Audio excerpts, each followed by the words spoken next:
Joab, the son of Zeruiah and nephew of King David, stands as one of the most complex and troubling figures in Israel's history.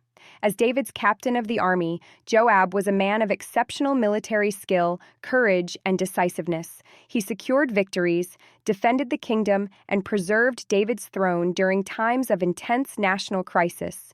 Yet despite his effectiveness in war, Joab became a continual source of grief and heartache to David, not because he was weak, but because his strength operated without submission.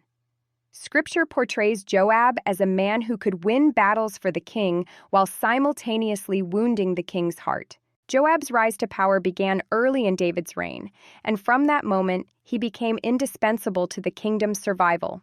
Over time, however, his authority evolved into autonomy.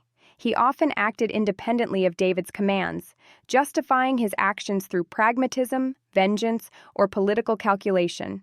This pattern is first seen in his murder of Abner, the former commander of Saul's army, who had come to David seeking peace and national unity. Although David received Abner honorably and sent him away safely, Joab treacherously killed him, claiming revenge for his brother Asahel.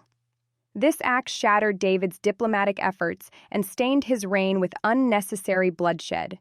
David openly declared his innocence and pronounced judgment upon Joab's house, revealing both his moral anguish and his political restraint in dealing with a powerful but dangerous subordinate. Yet Joab was not merely a man of violence. He also possessed moments of deep discernment concerning David's role in Israel. This is clearly seen when David, advanced in years, went out to battle against the Philistines and was nearly slain by Ishbi-Benob, a descendant of the giants. After Abishai rescued the king, David's men, under Joab's influence and leadership, swore an oath that David would no longer go out to battle, saying, "Thou shalt go no more out with us to battle, that thou quench not the light of Israel." 2 Samuel 21:17, KJV. In this council, Joab recognized that David was no longer merely a warrior among warriors, but the living lamp of Israel, its center of unity, covenant continuity, and divine legitimacy. To lose David would not simply mean the death of a man, but the extinguishing of the nation's spiritual and political light. In this moment, Joab acted as a protector of the king's life and a guardian of Israel's future, valuing preservation over personal glory in battle. However, this discernment did not translate into consistent obedience. The same Joab who understood David's irreplaceable role later undermined David's authority through repeated acts of bloodshed. When David appointed Amasa as commander of the army in an effort to heal the divisions caused by Absalom's rebellion, Joab deceitfully murdered him, eliminating a perceived rival and reclaiming his former position. This act was not done in defense of the throne, but in defense of Joab's influence. Once again, innocent blood was shed under the guise of loyalty, weakening David's efforts to restore unity within the kingdom. The deepest wound Joab inflicted upon David came during the rebellion of Absalom. David explicitly commanded his generals to deal gently with his son, revealing the heart of a father even in the face of betrayal. Joab ignored this command and personally thrust 3 darts into Absalom while he hung helpless in the oak tree. Militarily, Joab ended the rebellion decisively.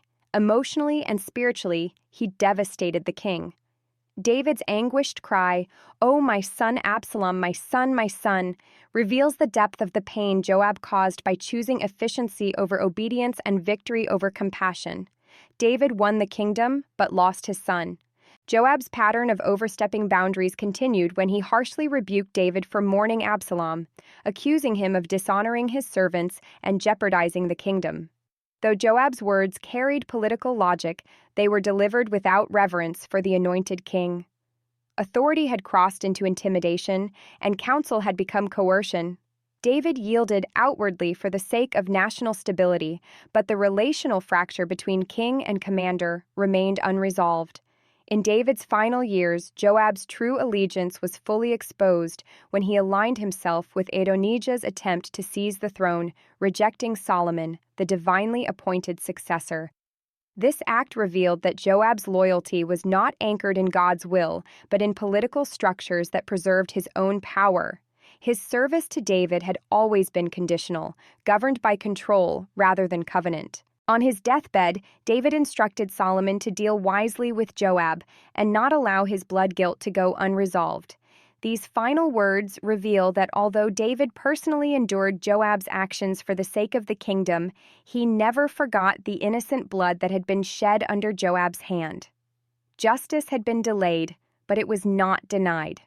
Under Solomon's reign, Joab's life ended in judgment, not as personal revenge, but as a necessary reckoning before God and the nation. Joab's life stands as a sobering testimony that a man can be highly effective in God's work, yet deeply misaligned with God's ways. He protected the king's life but violated the king's commands, preserved the kingdom outwardly while corroding it inwardly, and won victories while sowing grief. His story warns that strength without submission becomes destructive, that loyalty without obedience turns into rebellion, and that discernment without humility leads to judgment. Joab understood that David was the light of Israel, yet failed to walk in that light himself, proving that effectiveness is never a substitute for faithfulness.